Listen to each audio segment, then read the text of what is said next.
ধর্মঘটে শোনেন, ধর্মঘটের কোনো অস্তিত্ব নাই, ধর্মঘটের কোনো অস্তিত্ব নাই, এটার কোনো আইনগত কোনো বৈধতা নাই। কারণ এখানে সব ভঙ্গ করেছে তারা।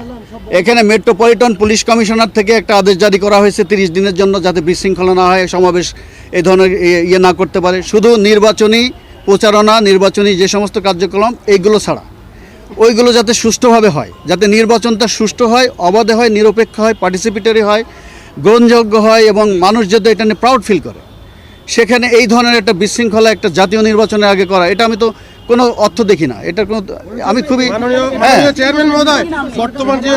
এখন আমি বলি বন্দর অচল অবস্থায় নাই, বন্দর অচল অবস্থা নাই। যারা এটা করেছে, রাষ্ট্র আইন তার নিজের গতিতে চলে এবং রাষ্ট্র সেই আইন মোতাবেকে কাজ করছে। আমরা আইনকে শ্রদ্ধা করি, রেসপেক্ট করি, বুঝতে পারছেন তো? সেই জন্য এইটার ব্যাপারে অলরেডি আপনার সমস্ত যে নিরাপত্তা এবং রাষ্ট্রীয় যে সমস্ত অর্গান যারা এই ব্যাপারে কাজ করে, যেহেতু একটা কেপিআইয়ের একটা ন্যাশনাল কমিটি আছে। হিউস্টনে রকিং টেস্টি, সীমানা ছাড়াও নিজেকে হারাও। এইটার হলো নিরাপত্তার জন্য, এটা কি পয়েন্ট ইনস্টলেশন। কাজেই এইটার সাথে বাংলাদেশের অস্তিত্ব জড়িত, বাংলাদেশের নিরাপত্তা জড়িত, বন্দরের নিরাপত্তার সাথে দেশের নিরাপত্তা জড়িত। কাজেই এটা হলো রাষ্ট্রীয় কাঠামোর মধ্য দিয়ে এই কাজগুলো হচ্ছে এবং কোনো ধরনের ধর্মঘট বা উচ্ছৃঙ্খলের কোনো অস্তিত্ব নাই।